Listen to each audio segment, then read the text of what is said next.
আল্লাহর কোরআন ডাক দিয়ে বলে, বান্দারে তুই যেই জমিন এই জমিনে দাঁড়ায় দাঁড়ায় গুনাহ করস। আওয়াজে বলেন তো জমিন কার? আরো জোরে বলেন কার? বান্দারে তুই যে জমিনে দাঁড়ায় দাঁড়ায় গুনাহ করস, এই জমিনটা কাল হাসরের মাঠে তোর বিরুদ্ধে আল্লাহর আদালতে সাক্ষী দিবে।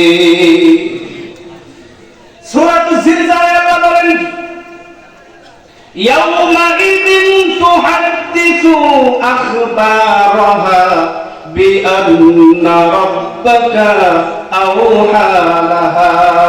জমিনের জবান আল্লাহ খুলে দিবে। জমিন ডাকতে বলে, আল্লাহ ও আমার জমিনের উপরে বিচরণ করেছে, তুমি চাইলে আমি ওকে জমিনের ভিতরে গুনাহরত অবস্থায় ওকে আমি গ্রাস করে নিতে পারতাম। ও ভাই, পৃথিবীতে এমন ইতিহাস আপনারা দেখছেন বা শুনছেন কিনা? মাইলের পরে মাইল ভূমিধস হইয়া সব তুলার মতো উড়ে গেছে, এরকম শুনছেন কি শোনেন নাই? তাহলে জমিনের কি সেই শক্তি নাই একটা কাঁপানি দিয়া ওই গুনাহরত বান্দারে গুনাহরত অবস্থায় জমিনের পেটের ভিতরে নিয়ে যাওয়ার ক্ষমতা জমিনের আছে না নাই? জমিন আপনাদের কাছে বলবে, আল্লাহ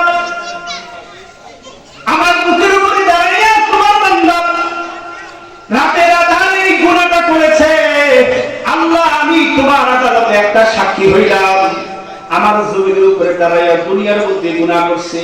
এক নাম্বার সাক্ষী হবে এই জমিনটা, যেইখানে দাঁড়াইয়া যে অবস্থায় আপনি গুনাহ আঞ্জাম দিবেন, ওই জায়গাটা কিয়ামতের দিন আদালতের সামনে আল্লাহর সামনে হাজির হবে।